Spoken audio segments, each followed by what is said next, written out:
just say that we'll continue our look at Gary Kurtz. And actually, specifically, we're going to get into something that's Gary's pretty well known for, and that's his coin magic. We sort of had a little bit of a taste of it in the last episode, and we looked at Flurious.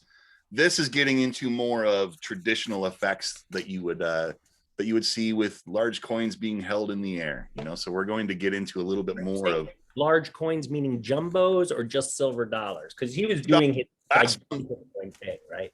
Yeah, last one we saw him do these changes, which were fabulous changes from a silver dollar to a jumbo coin and eventually to a really giant jumbo coin. And this is more traditional, just coin magic using silver dollars. And it influenced a lot of people. A lot of the stuff that you're going to see, it influenced a lot of people and changed the course of a lot of coin magic. So it's good stuff. This stuff is embedded in the conception of what we call the St. Louis universe. Is it related?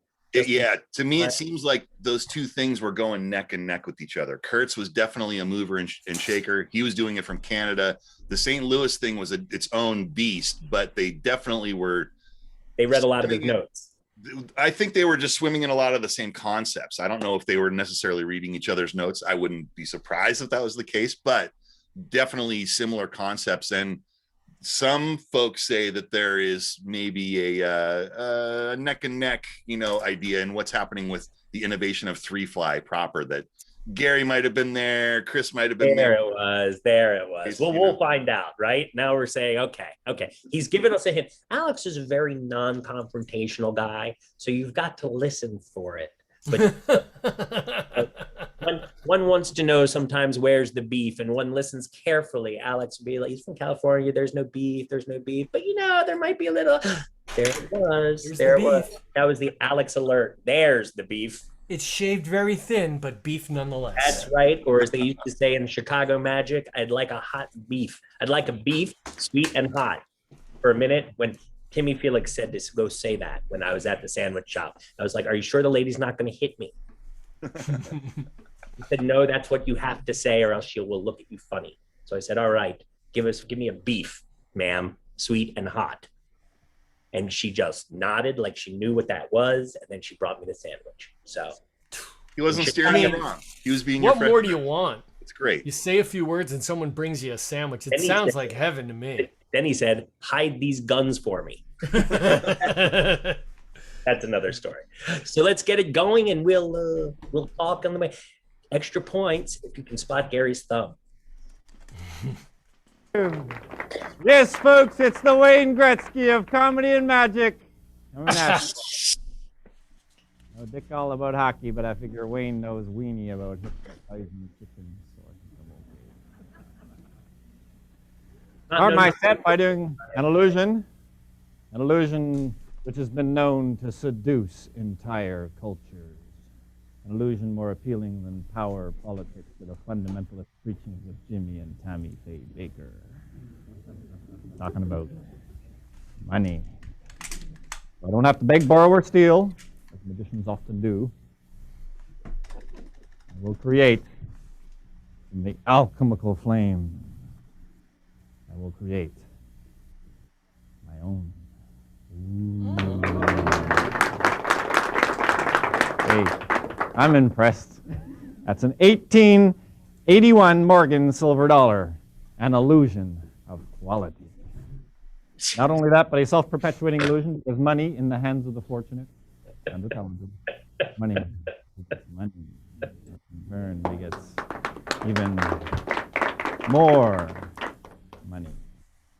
Nice. Bad way to make a living. He's working at McDonald's is what I'm trying to say. After this coin's been, that's 3 turn of the century pure silver dollars. Really. Actually, not really. They have a tendency to vanish as easily as they came. Fact of life. Yeah. Stop it there. But not a serious fact. I can just as easily start again. There's one. Maybe in a moment. 2, which becomes 3. Returning me to my former affluence. Keeping in mind that affluence is a relative thing, and I'm a relatively easy guy to please. Just ask my wife. Actually, she's not back there. You'll have to take my word for it.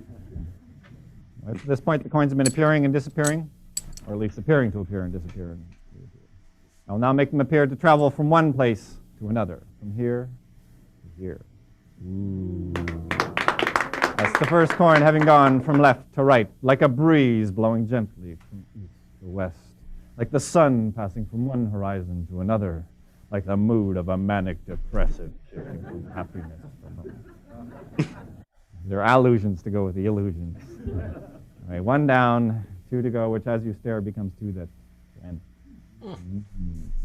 Really. Two down, one to go, and go it does. Like a mirage. And the other. Thank you.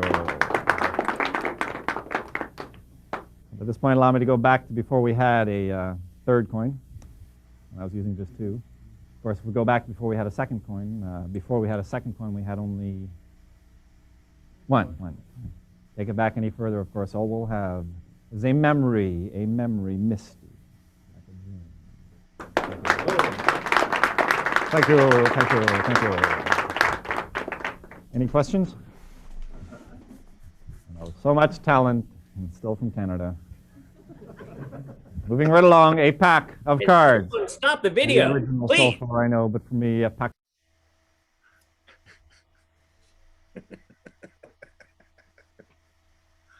Hey, Misty like a dream. Thanks. those look funny. So, wow, I cannot. Those are silver dollar size coins, Alex. Yeah. Yes, sir. You said Morgan's. I was thinking the same thing. They look so small in his hand. They look like $50. He's a tall. I hate to be the magic guy who is always bringing up the mitts of some of these guys, but this man has even bigger hands than the last guy. Imagine if he was using $50. It'd be tough to see all that. It looked like quarters. Absolutely no opportunity for, I mean, those are big hands. And I couldn't help but notice that's a big jacket he's wearing too. I've noticed the fit there of the jacket is, It's not leaves great. something to be desired. Would you say, Alex, that was dictated largely by the kinds of things he was using for his magic? Yes, definitely had that coat and the vest specifically made. And I agree that they don't lay properly. After spending a lot of money on clothes, you realize what clothes are supposed to look like, and that's not right. But I think that those clothes are made for methodology, right? He's doing loads. He's doing, he's stealing giant. He's that giant jumbo coin, right? He has to carry that. He's standing when he's doing that magic, and that, jumbo coin turns into a jumbo coin. It's got to come from somewhere, and it's not the briefcase. So he has custom clothes to make effects happen. And I think somewhere in there seems like the translation got a little muddy. But yeah, I agree. The stuff is beautiful. The stuff is beautiful to see. It's just these things kind of stick out contextually to me. It's very fancy stuff, I think magicians, a lot of sleight of hand artists really liked it because you don't see real new sleight of hand combinations that often. Most of the time, sleight of hand is very ancient with very minor differences. And he has a lot of sequences where he's doing equipments and things, he's doing a lot of stuff where he's taking one thing and he's putting it over here. But while he's doing that, he's also moving some baggage, So he's got a whole bank in his hand. And he's trying to do that under the guise of, see, there's nothing. Right. Or simply like, this hand's empty, look, and that hand's empty. But meanwhile, under that process, so many things move. That magicians went gaga because they'd never seen a lot of these palms and things before. It's called an equipment. Is there another word for that? An equipment changeover? We're talking about equipments and changeovers. Yeah. So there you go. So what would the only other word I can think of someone would use to refer to those is a change, but yeah, I think that's proper terminology. And this certainly reminds us, we had that wonderful Nathan Kranzo workshop a few months ago where we really dug for the members, for the CC Club members. CC Club, greatest magic club in the universe, where we asked Nathan to go deep into the coin structure. And it felt to me like we were looking at, the grandchildren and evolutions of things that Gary Kurtz was playing with in this routine. you be able to say anything about that, Alex? I think it's totally true. And another thing about this is remember that this is an innovation, what we're watching right now. Before you see Gary do this, the years before, right before Gary Kurtz was known, you're seeing coin magic like this, right? Coin magic in Gary's situation is going up to this, where you're having this be the show position, where you're holding coins at your fingertips, apparently empty palms. That's a new way of doing things. And in doing that, you mentioned the St. Louis crew. They were doing that same sort of thing. Troy Hoosier specifically, Chris Kenner, Homer Lewag. Yeah. They were doing the same sort of magic. And some of the techniques are very similar to each other. But I think when you look at something like going from a profound change of here's the magic to here's the magic, things are going to occur to you, and different things occurred to Gary than occurred to that crew of guys.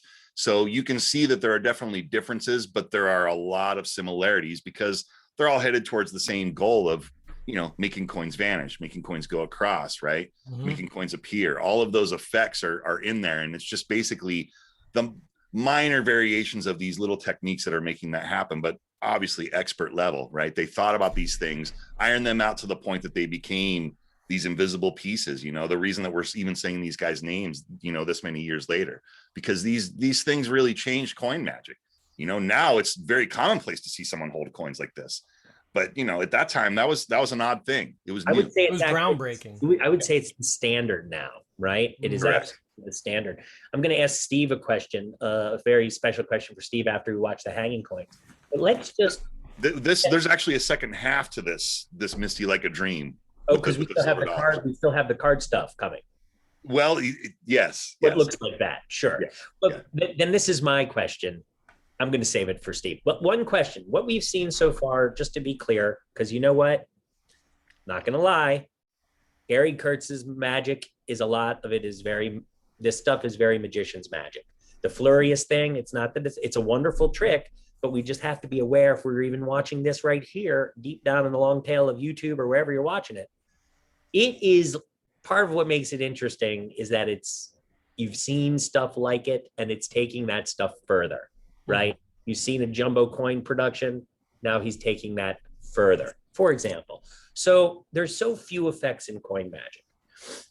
Really, did we just see the one at a time appearance and disappearance of 3 coins? Is that what that was? And then they went across. Yeah. So actually, and then he vanished them again at the end of all of that. Yeah. So exactly, they came from nothing. He appeared them. He made them go across, and he disappeared them.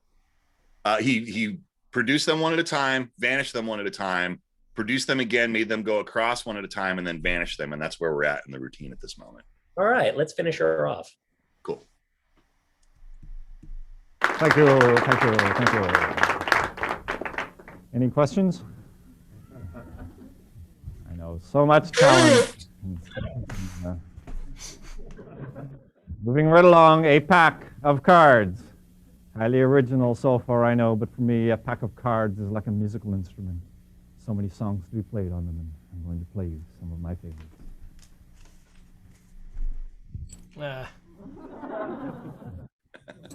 Tune just keeps coming back. I won't use those. I'll use instead these 3 here. Actually, I won't use those either. I'll use instead this one here, this one here, while I'm amusing myself and hopefully some of you. This one here. You can clap. That was hard. Yeah. Thank you. That's actually, at this point, you're probably wondering how it is that these 3 coins are different from the ones I placed in my pocket a second ago, right? Very simple. These speak a different language. Practice Buddhism. Oh, yeah. That is clear, right, Robert? Coins I put in my pocket a second ago were those pure turn-of-the-century silver dollars. These here are Chinese. You can tell by the hole in the middle, the indecipherable writing on them. It's not all that indecipherable. I took them to a friend of mine who speaks in Chinese. I said, "What's your CA?" She said, I said, "What's that mean?" She said, "Play money for American tourists." Anyway, you, Gary, because to know you is to love you, I will change the first coin back into a silver dollar. For you, because to know you very well is still to love you. I'll change the second coin back into a silver dollar. The last coin, for no particular reason, just because I can. the last coin back to a silver dollar. Thank you. But quite frankly, I don't know about you. I kind of like the Chinese coins better. Thank you. Thank you.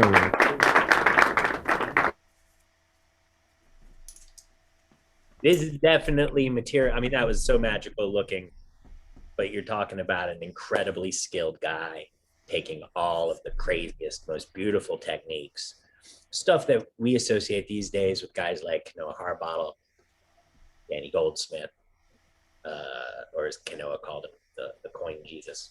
Coin Jesus. Me. And he's taking all that stuff. And this is already how many years ago? 20, 30 years ago? At least, yeah. And so Gary Kurtz, it's very, very meta, you know, because he's definitely taking these routines and he's taking them 2 steps further than they're supposed to go for a lay audience. Like there's no situation in the world where you would ever do that many phases of a coin routine for a lay audience. And I think, I'm guessing Gary Kurtz would be the first person to tell you that. But, you know, I used to ask Nathan Kranzo about this all the time because he was, for my money, he was just one of the best coin guys in the universe, and he really understood. And we used to do the lecture tour circuit together, and I would be like, Nathan, how much of this is like for the real show? And he goes, well, any 2 minutes of it, but you know, That's it. So like where Gary Kurtz is at the end, he's like, you know, where he's done this whole thing, and then he takes the silvers and he turns them into Chinese coins, and they turns them back into silver coins, and he turns them into, well, we consider stuff like that to be an exercise, and it's great and it's wonderful, and magicians go crazy over it. But regular folk, they can't possibly process that much effect. Like once you had me at, they're gone, they're back. That's right. They tune out at a certain point. After they change, like you can tack one big weird kicker onto the end of something. But in real life, it's best normally if it feels like a separate trick. And so, you know, we are watching magicians' magic, and that's not, I think Alex and Steve, it would be easy to hear that as a negative statement or a critical statement. It's not. It's just so that we can see this stuff in perspective. Steve? Yeah, for sure. I mean, we're watching him lecture a bunch of magicians, essentially, is what I think. I think he's doing the effect here. I don't know where this video comes from, but I think he's doing the effect. He's going to do the explanation after, like we've all seen 1,000 times. What I like about his stuff is like pretty direct, you know, and he has pretty non-magical hands, which is something I always look for. So it's not a lot of like arthritis fingers, you know. It's just what needs to be there, and it's just very direct, and I think what you're saying is true. It's like I can't imagine doing, like I can imagine doing a card set for a group. I couldn't imagine doing an entire coin set. I don't think it works that way. Remember when they applauded, and he laughed and he said, "It's all right, you can applaud. That was hard." Yeah, you wouldn't like he's doing stuff in this set that is built for this kind of instructional tape. Or I don't know, Alex, you know, you've often told me that in the guitar world they have guitar clinics. Oh yeah. And I guess Steve, you're a guitar expert as well, so you know all about this. And Alex was telling me that guitar clinics is sort of the guitar equivalent of your magic lecture of the old days. It's the closest analog to it, right? Where they're showing method. Yeah, sure. Yeah, it's all method and how I came up with this. Do you find that when the guitar players do that, they bring all kinds of special licks that are for guitar dorks, or do they just bring their professional? Unintentionally. I think with guitar, you end up practicing so many different scale patterns, so many different types of little phrases and things that you're bringing together that inform what you finally do. But there's all kinds of, without even trying, there's like just stuff leaking out. It's just sort of jumping out of you. It feels a lot like what this is with the you know, the coin guys, like, because this, let's be honest, the whole Misty Like a Dream, the coins across, all of that stuff was sort of talked about in hush until it was put on video. And this was when it was put on video so that folks could see what it was. If you were one of those people that were fortunate enough to be at one of these conventions, one of these lectures where you actually got to see Gary do all of this stuff. And I think this was as much about getting the record correct with all of the stuff as anything else. You know what I mean? which is important. It feels to me that the aspect of this magic that we're talking about, it's almost like when you're dealing with a virtuoso sleight of hand guy who likes to do all his licks and stuff. Because really, these are like routine licks. You know, it's like he's got a switch, and he's going to turn that switch into an effect. You know, and he's sort of, he's trying to showcase all those clever switches that he's come up with, and this is the context that he can show those off in, right? and it feels to me a little bit like with these virtuoso sleight of hand guys, it feels a little bit more like guitars and playing around with scales and things. It feels a lot like leading people through, going back to source code and playing with source code, see if you can find some variation that influences something new. Yeah, you know, and it feels a lot like stuff that is the outgrowth of practice itself. You know what I mean? That's right. It's all been sort of routine together through. And I hate to beat a dead horse, but I think going back to that idea of moving magic up like this, he was in a constant mode of discovery, right? I think he was looking for new things all the time and playing with all these different switches. Aaron, and you and I have done this with other moves where we just play with the move and see what fruit you can get out of just playing with the move by just working it so hard. Eventually new ideas occur to you. I think that this was sort of the mode that Gary was in when all of this stuff was being created and, again, being recorded. But that's a pretty big innovation, bringing that stuff up like that, you know? I think what you just said there is super important. You know, the fact that you just play with something until something else comes of it. And I think a lot of times you don't work something long enough. That's right. To either master it or to actually create something. Instead, what I see a lot is people try to contrive something different, you know, instead of letting it just organically, which is always the way to do it, really. It's a famous quote of Di Vernon: magicians stop thinking way too soon. Yeah. I didn't think. I think if you've been doing magic 5 years, it's hard for you to conceptualize that someone could work on a trick for 10 years. Oh, yeah.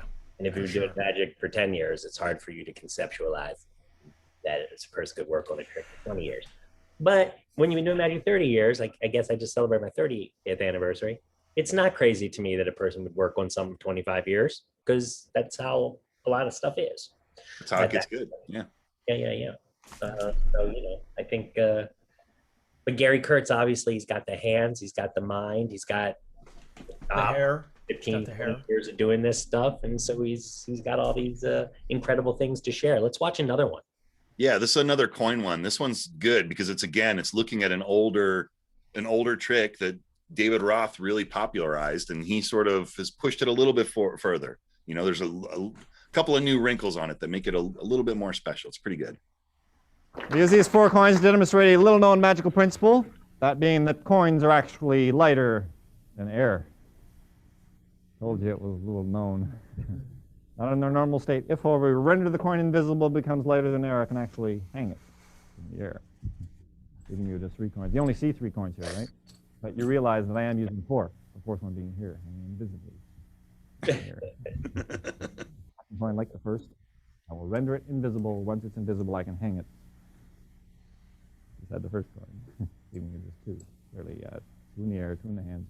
The next coin. Route it over here. Hang this one by itself over there. We just won the last coin, one David Roth could never do.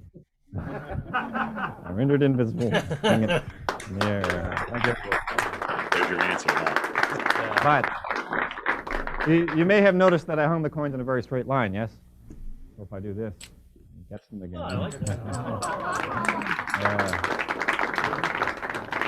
Oh, sorry. That's only 3. I always miss the one over here. Yeah. And now getting back to what we started with. Nothing but a memory. Oh, yeah.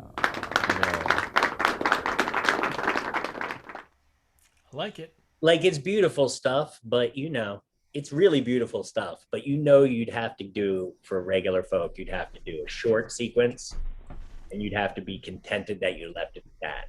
He's working so hard, he's doing so much, that if he just kept going at it the way he's doing it now in front of an audience, and there's an awful lot of stylized behavior in there. Go ahead, Steve. Stop me if you guys don't agree. But I think the reason why is a lot of it just looks the same, right? Like we look at it intricately, but really a coin vanishes, it appears. Like it, and that's pretty much all a coin does. And so that's what makes it so you can't do 10 of them in a row. Well, that's true. And sometimes changes color. Yeah, of course, there's all those little variations, but a lot of it looks the same. Like that little sequence we saw there just looks a lot like the first part of that other sequence we saw. Right. And I think that goes back to the point that Aaron was making earlier when he asked Nathan about this. And I agree about this 100%. There's a coin section in the show, right? Yeah. Like if he would have done just this, what we just saw with the hanging coins and then vanishing with the silk, and that was it. That was all the coins in the show. Perfect. That would have been just the right amount, right? Exactly. But we're sort of in a weird situation where we're watching a lot of it because we are magic geeks. We're watching, a big hunk of coin magic here. But I think the truth is you take any one of the hunks of that first routine that we saw, right? Any one of them where it's like they produce one at a time, they vanish one at a time. That's a hunk, right? That's an effect. That's the whole thing. And I think it's true with this thing, with every one of them. You can't give them more than, I would argue 3 to 5 minutes, right? That seems to be about the limit. But right there, that's it, man. After that, it's what you said, Steve. It starts to all just look the same. You put a coin in your hand and it's gone, and now what? Right. And that's when you're at that point, when they can analyze it to that level, I think you're not doing your job as a magician, as a performer. I agree 100%. And I think a card guy or a card magician, such as what I do, I would never, if I went at such a pace and did it in such a way that it all blends into one, the same way appearing a coin, disappearing a coin. Look, if I'm going to make them appear, then I'm going to make them disappear. Then I'm going to make them appear again. Now I'm going to make them go across. Okay. What, like the traditional, I think, good thinking in principle, assuming that you didn't have your own universe, your own symphony you're writing like Gary Kurtz, is the coins have to be solid, right? You need to make the coins solid. The audience needs to know they're solid, and then they can see the coin go from here to here. They can hear the second one. Now maybe they take two and the one disappears and it's in their hand. But all of that is based on this sense that the coins are solid and real. And in this universe where we're getting into this kind of coin magic, the coins seem to flicker in and out of existence. And it's a beautiful thing, but it's a different thing. So as soon as you sort of choose that red pill as opposed to the blue pill, you choose to have the coins melting in and out of existence. Now you can go into coins across, but it doesn't mean what it used to mean. It's now just watching them flicker in and out of existence in a different way. What Steve was saying, coins can only appear and disappear. Well, that's true. Coins across is traditionally it disappears from here and appears over here. And that's the sort of binary reality of it. But you see the way you would order your effects, right? You would never do that if you were in any way latched on to the idea that coins across was about what 99% of the people in the universe have ever imagined it could possibly be about, right? It's about something else here. It's more like ever been watching them appear and disappear. Yeah. Has there ever been a magician that was like 100% coins for real people? I don't think it Hard works. to think about it. Not one with a lot of depth and not worker, one like a worker.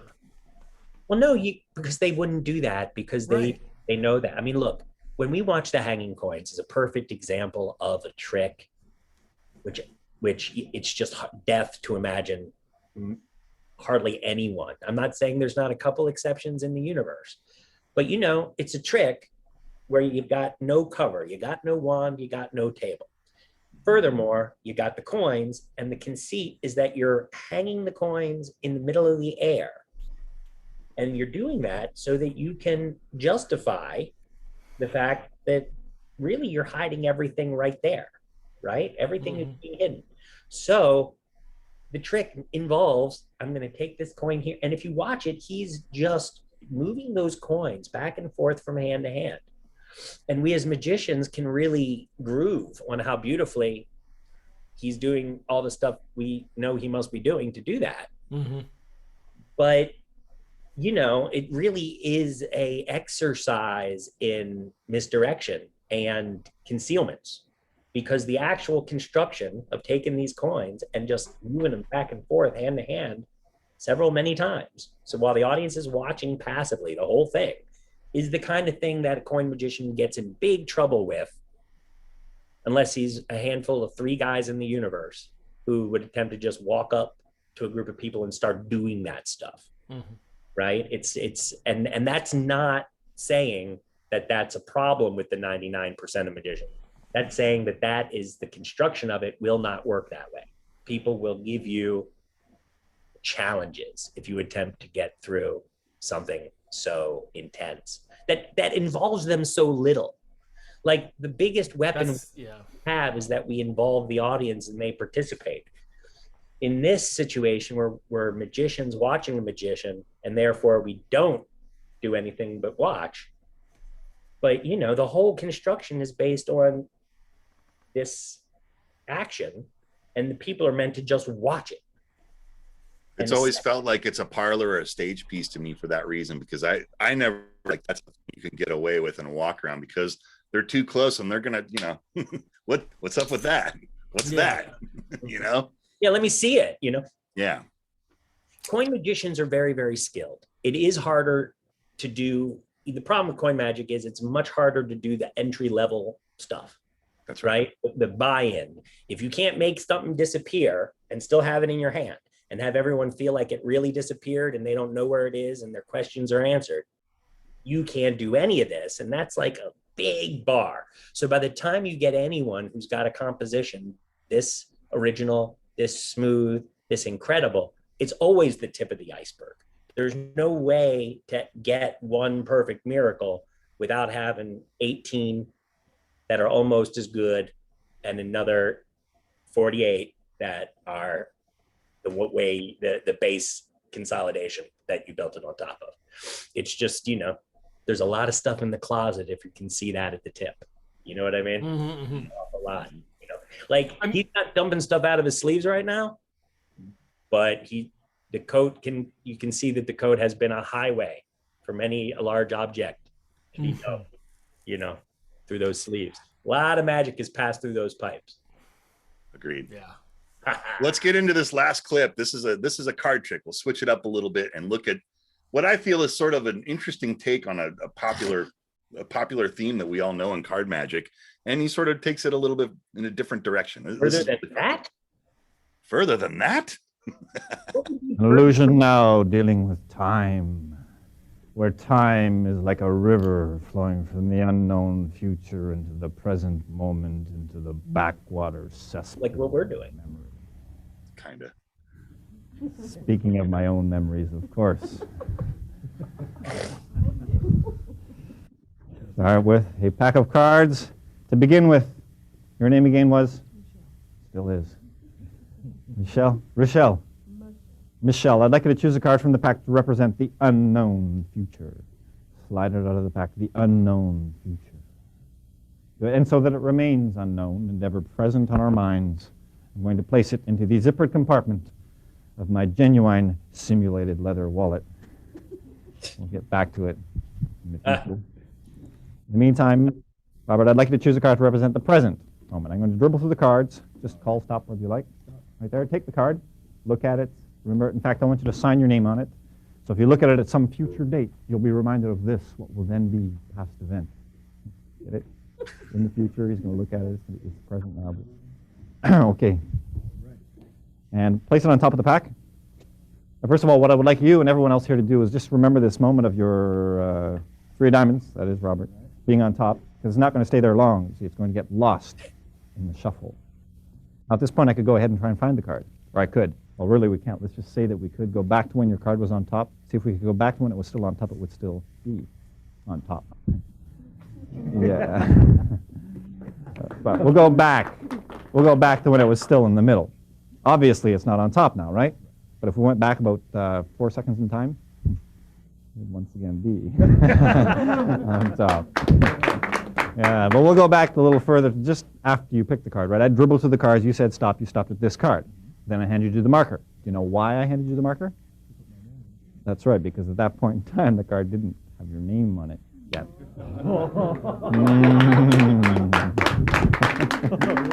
Well, we'll go back to before I handed you the marker, before you picked the card.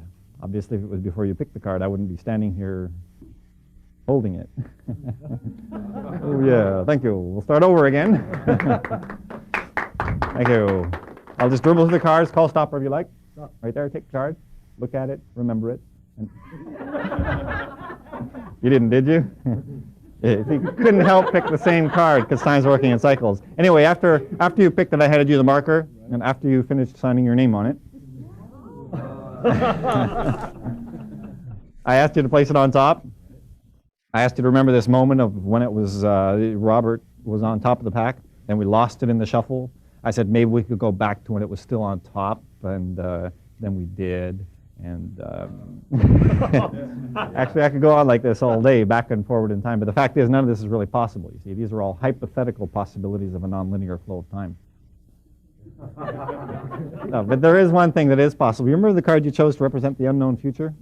Well, it's true. In fact, it's inevitable that the unknown future always, eventually, becomes the present.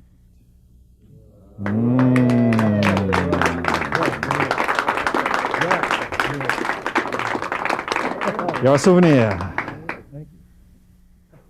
Fun. I love everything about that. It's a great trick.